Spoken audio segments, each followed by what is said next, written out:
Moi,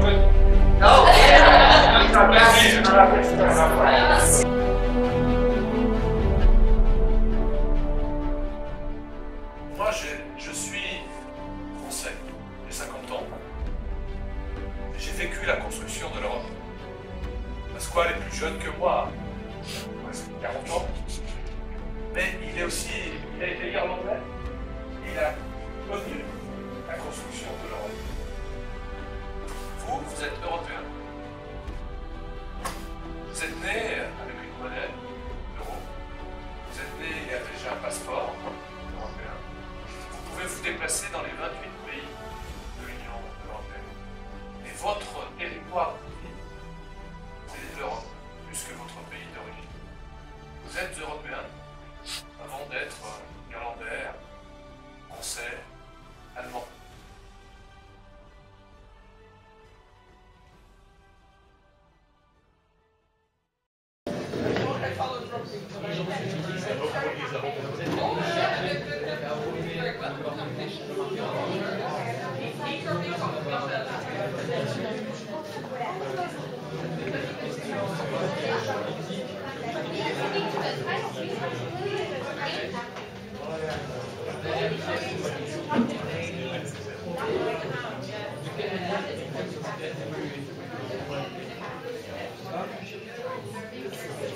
Faire pour que la communauté internationale favorise un retour à une situation politique stabilisée.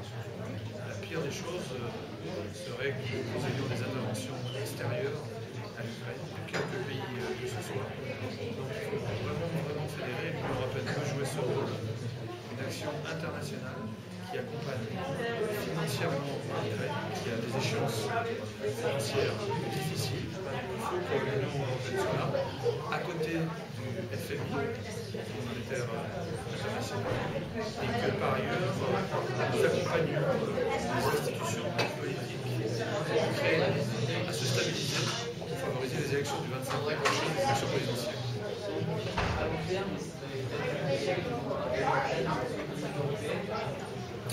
Alors, intégrer l'Ukraine dans l'Union européenne, c'est pas aussi simple que ça.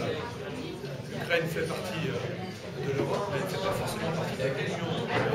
Et il y aura des étapes dans les années qui viennent. Et la première étape, c'est de signer un accord d'association entre l'Union européenne et ce pays, si elle le veut bien, ce qui permettra d'échanger facilement d'un point de vue économique et de favoriser les mobilités des Ukrainiens vers l'Union européenne ou des ressortissants de l'Union européenne vers l'Ukraine. Il faut procéder par étapes.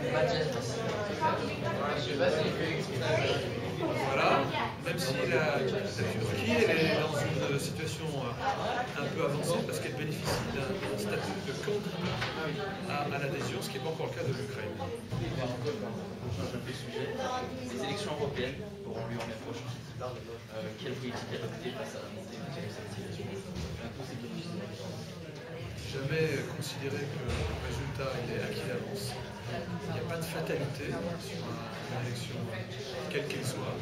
Et surtout, il faut expliquer, faire de la pédagogie de ce qu'apporte l'Union européenne à chacun des pays qui en sont membres.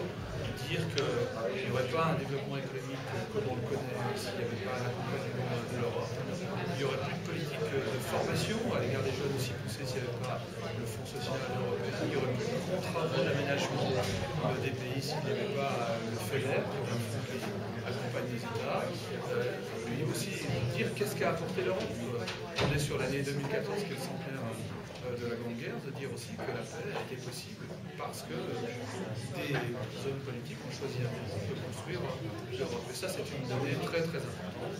La mobilité des étudiants aussi, Erasmus, c'est aussi l'Europe. Voilà. Donc il y a beaucoup de choses au quotidien, mais nos concitoyens ne sont pas forcément europhobes ou eurosceptiques, ils sont souvent ignorants de ce qu'apporte l'Europe.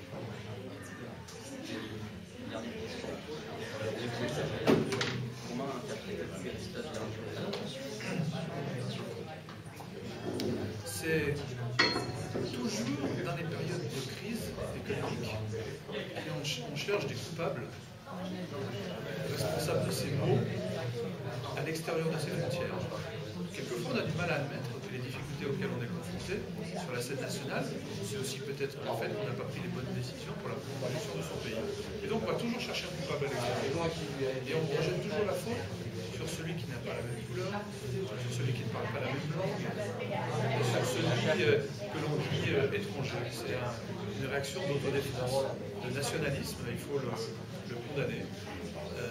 Notamment de la part d'un pays, la Suisse, qui tire sa richesse avant tout du commerce international, et il fait 60% de son commerce avec les pays de l'Union européenne. Et la démographie de la Suisse n'est pas suffisante aujourd'hui pour remplir les métiers qui sont disponibles. Ça veut dire que sans l'apport des travailleurs venant de l'Union européenne, la Suisse ne pourrait pas être aussi dynamique qu'elle l'est. Donc, il faut lui dire très clairement, et nous lui disons à la Suisse, nous respectons le vote, mais la Suisse doit respecter ses accords internationaux. L'Union européenne, c'est 4 libertés. La liberté de circulation des biens, des services, des marchandises et des personnes. Et ces 4 libertés sont indissociables. On ne peut pas en exclure une. Si on en exclut une, notamment la liberté de circulation des personnes, eh bien on remet en cause toutes les autres libertés et tous les accords avec l'Union européenne.